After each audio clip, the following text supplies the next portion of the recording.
Chapter 3, Episode 30, The Semroid Troop. 2 weeks later, my store was busier than usual due to the preparations for the festival. Throughout the past 2 weeks, we tried to recreate regional cuisines, decided who was going to cook what, made arrangements with our representative from the Morgan Company regarding security and customer service, and more.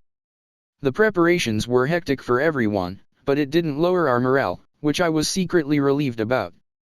My company on Earth had yearly recreational events to strengthen the unity of its employees, but they only seemed intended to satisfy the higher UPS. Aside from the event planner, hardly anyone was ever excited for these events, but we were forced to attend. It just meant that we lost our days off. I understand what their intentions were. It's better when everyone feels united, obviously. That was the culture there, so there wasn't much to be done about it. But I didn't want my employees to feel like we did at that company. But everyone seemed to be enjoying themselves for now, and as our stall gradually came together, their motivation only appeared to increase. Besides just my employees, we also had some unexpected help. "Boss. Sieg the butcher's here," someone called out to me. "I'll be right there," I said. I was working on getting the empty lot set up, but stopped and headed to the reception room. "I'm sorry I kept you. Wasn't waiting that long," Sieg said. "So, this is today's share. The goods have already been taken to the kitchen. This is a little cheaper than I was expecting. You buy a ton from us, so you get a little discount." Sieg was one of our helpers. He not only provided us with meat to use when test cooking different dishes, but on the day of the festival, he and his employees also planned to help us run the stall. When I bought a bunch of materials for cooking the other day, he asked why I was buying so much. After I explained the reason, he ultimately agreed to help out. From what he said, it sounded like he and his employees wanted to spend time at the festival with their families. But their wives would get mad if they wasted too much money, so they all intended to help at our stall for one of the 2 festival days in exchange for some extra cash. They got more money to spend at the festival, while we didn't have to work as much, which meant we had more opportunities to meet people. It was a win-win for us, and when Pauline, Kiera, and Mary heard about the deal, they wanted to help with cooking and running the stall under the same conditions. They were working with Shulma in the kitchen as I spoke with Sieg. By getting those housewives involved, by the way, they used their housewife information network to spread news of the Semroid Troop's performance. A lot of Pauline's friends expressed interest, apparently. I worried that we could end up with a huge crowd like when we first opened, so we had to prepare for that possibility. "See you tonight, Ryoma," Sieg said and left the store. After I saw him off, I decided to get back to work on the empty lot. That night, we were holding a party to finalize the menu for our stall. I had to at least get everything in order for that. After work that night, I was checking documents in my office as I waited for guests to arrive. That was when Carm came to see me. "Boss, Mr. Morgan and the Semroid Troop's representative have arrived," he said. "Thank you," I replied and rushed to the reception room. "Excuse me, I hope you weren't waiting too long." "Good evening, Master Ryoma," Serge said. "This is the leader of the Semroid Troop." "My name is Prenance Semroid," the leader said. "I'm still young, but I lead a troop of traveling entertainers. A pleasure to make your acquaintance, young sage." Serge was sitting on the couch next to Prenance, an oddly eye-grabbing, attractive man with hair like silver thread. Prenance stood up for a handshake, so I gave him one, but the dramatic way he spoke and acted was somewhat off-putting. "It's nice to meet you too. You can just call me Ryoma. I hardly deserve to be called a sage." "Oh, quite the humble one you are. Those music boxes play some fine music.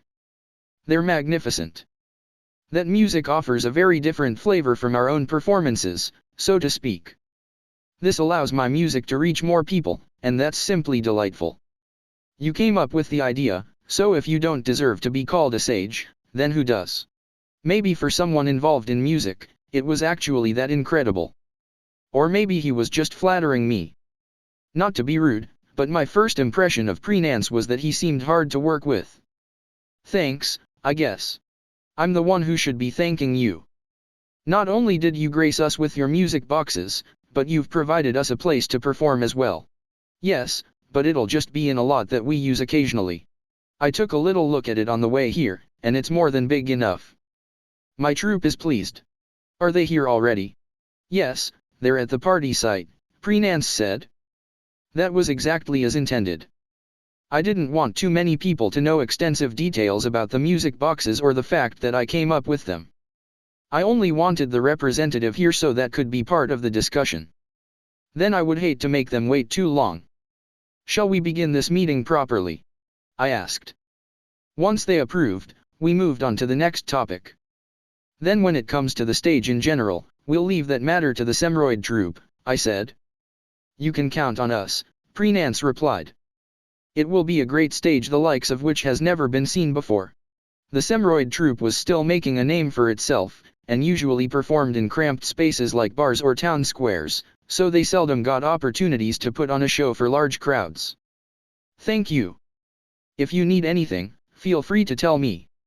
Serge or Carm can provide any supplies or extra workers that you need, but if you just need assistance transporting goods or setting up the stage, I think I can help. Thank you for everything. Now then, next up. Oh, that was actually the last thing. So it seems, Serge said. If anything else comes up, let's get in touch. Shall we go now, then? With everything confirmed, we went to the party site. It's pretty lively, I noted. For the party, I set up 6 makeshift stands using earth magic. They were each about the size of a food stall, but they had all the tools needed for cooking. They were surrounded by my employees and neighbors, as well as strangers of all ages. Oh! Ryoma! Get over here! Rick shouted to me. I saw Rennie and Thor too. Rick and Rennie's family was helping us out, and they were a valuable metric by which to see how kids liked the food. I'm hungry here. Mom says we're eating here tonight. Ow. Don't beg, behave yourself, Rennie said. I laughed uncomfortably. Hello there, boss. It's about time, Carm said. Right, let's begin. Then go greet everyone, please. I questioned whether it should be me who did the greeting, but I stood before the crowd as the host, a drink in one hand. Thank you for taking time out of your day to come to our party. I'm Ryoma Takebayashi, the representative of the Bamboo Forest Laundromat. Greetings, I said. Rick stared at me impatiently. It looks like some of you can't wait for the food, so I'll keep it short. As you all know, there will be a number of stalls at the Founding Festival, but I'd like for everyone who's sharing the same space to be able to cooperate where possible. As a first step toward that, I wanted to hold a get-together here today. I think many of you haven't met, so please take this chance to get acquainted with each other. Cheers.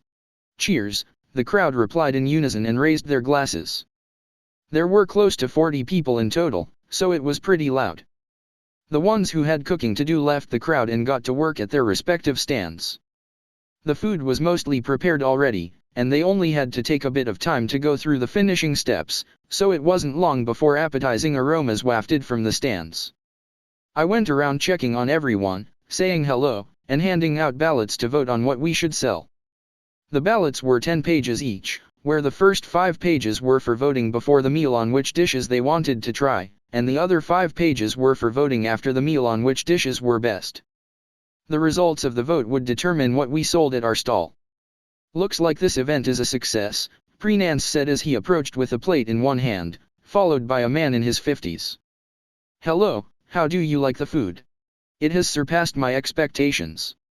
My troop is over there, by the way, he said and pointed to a corner of the site. The party was set up so you could eat while standing like at a festival, but there were tables and chairs around if people wanted to relax. Among the crowd was a group in traveling garb who ate as they spoke to the rest of the guests. One of them in particular, a woman who chowed down on tons of food, caught my eye. Interested in her? Prenance asked. It's crazy how much she can eat. I was just surprised. Right. Prenance agreed with a chuckle. That's Mia, the troupe's biggest eater. She became a traveling performer just so she can get good grub. That woman's appetite knows no bounds, the man behind Prenance grumbled. This is Sordio. He and Mia are our sword dancers. Nice to meet you, I said. I had never heard of a sword dancer before. Does that mean you put on a show using swords? A number of people dance and cut things in unison. It's not all I have to offer, but it's not wrong to call me a sword dancer, Sordio replied. He's Mia's uncle, the vice leader of the troupe, and our bodyguard, Prenance said. Not only does he perform, but he's a competent swordsman. Fights always break out at festivals, so if anything happens, by all means, tell us. Thank you. It's always reassuring to have more people protecting the store. You can call me whenever, as long as my hands are free, Sordio offered. You can use Mia too if you want. Use me for what, uncle? Mia herself said, holding an empty plate in both hands. She was behind Sordio where I couldn't see her. We were talking about helping with security. Oh, you're that representative who spoke before, she remarked, turning to me. I heard you were young, but I didn't think you'd be this young. That's rude, Mia. I don't particularly mind, I said. It's true, I'm young. I didn't feel like being called a kid was an insult or anything. More importantly, are you having fun? Of course, Mia exclaimed. There's all this rare food, and even the more common stuff tastes better than I expected. Like this hot dog, for example. The bread's fluffy, and the sausage is juicy. I've been to a whole bunch of places, and there aren't a lot of restaurants that offer flavor like this. Hot dogs were standard at festivals, even in this country. But the ones at our party used bread made from the natural yeast that I taught Chulma about before, and the meat was sausages from Sieg's butcher shop that used special seasoning to match the bread. Pauline cooked them slowly and caringly, making for a hearty meal. Their professional talent combined to make the most of the taste of the ingredients, resulting in something surprisingly juicy and delicious. This was a cut above the average hot dog. Of all the candidates, this dish was expected to come out on top.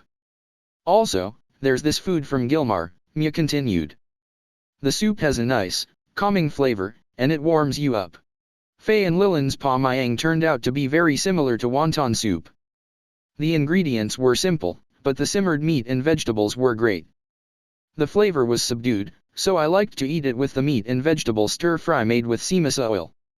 Some of these are quite uncommon too, Prenance said, his plate covered in salted and roasted dante seeds. I just bought them when I wanted dandelion coffee, but they were eaten as a delicacy in some regions. Now I wasn't sure whether these plants were more like dandelions or sunflowers, though. The roots could be made into coffee, and oil could also be extracted from the seeds when they were being prepared as food, so I used wood magic in my scavenger slime's fertilizer to grow massive amounts. I'm glad you like it, I said. There's a lot more where that came from, so eat all you want. I'd recommend saving a little room in your stomach, though. We have dessert coming later. Is that true? It was true.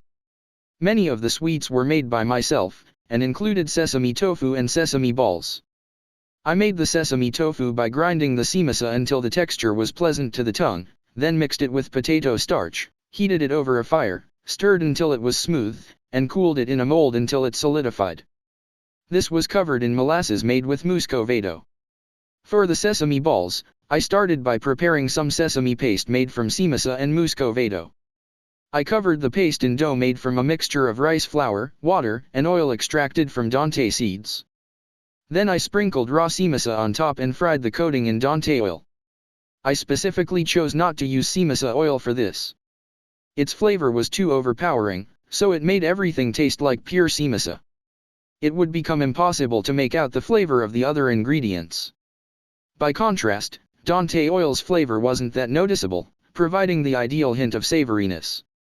When I appraised it, I found that the unsaturated fat in the oil was mostly made up of oleic acid, making it a clear and nutritious oil.